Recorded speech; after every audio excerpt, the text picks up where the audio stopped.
এই বছৰ বহু ইছলাম ধৰ্মী লোকে ঈদত গৰুৰ কুৰবানী নকৰাৰ সিদ্ধান্ত লৈছে। আমি তাক আদৰণি জনাইছোঁ। তাৰ লগে লগে যিসকলে কুৰবানী কৰিম বুলি ভাবিছে তেওঁলোককো মই বিনম্ৰতাৰে সৈতে ক'ম যে হিন্দু নাগৰিক থকা অঞ্চলত আপোনালোকে কুৰবানী কৰিবলৈ চেষ্টা নকৰিব, আইনে কঠোৰ ব্যৱস্থা ল'ব। হিমন্ত মামা এই দেখো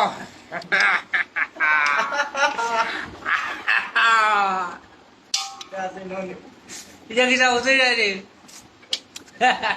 আনভক্তর মা আনভক্তর মা তোমার বাল করবা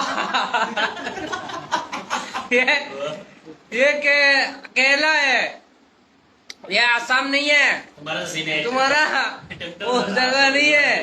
यहाँ पर कांग्रेस है और कांग्रेस का जगह में ये यहाँ पर अनभक्त नहीं रहता है। यहाँ पर सब खाता है, सब लोग खाते हैं, क्योंकि यहाँ पर मीठन ये मीठन है, इसको कोई नहीं जोड़ता है। सब लोग ज्यादा खाते हैं। ये लोग हर दुकान में मिलेगा, हर होटल में मिलेगा, हर गली में मिलेगा, हर घर में मिलेगा, हर जगह मिलेगा। यहाँ पर क्योंकि अनभक्त नहीं रहता है। ये देखा